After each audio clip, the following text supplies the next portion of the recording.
One of the most watched things in economics is growth, whether an economy is getting bigger. Economic growth is closely linked to rising prosperity, so understanding what it is and why it matters is central to reading the economy. Economic growth means an increase over time in the amount of goods and services an economy produces. It is usually measured as a rise in GDP from one period to the next, often expressed as a percentage. An economy growing at, say, a few percent a year is producing that much more than before. When output shrinks instead, the economy is contracting. Why does growth matter so much? Because, broadly, producing more can mean more goods, more jobs, more income, and the resources to improve living standards. Over long periods, sustained growth is what has lifted societies from poverty toward greater prosperity.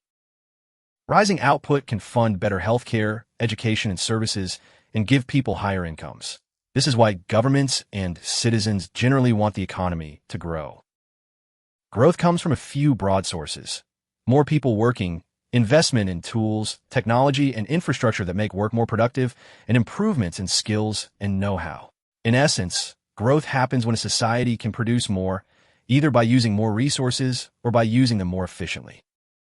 For example, over a decade, a country invests in education, technology, and infrastructure, steadily producing more each year. It's growing GDP, translating into more jobs and higher average incomes. Economic conditions, policies, and measurements vary from one country to another, and they change over time.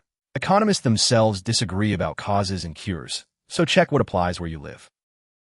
The main lesson is simple. Economic growth is an increase in the value of goods and services an economy produces over time, usually a rise in GDP, and it's what allows living standards to improve.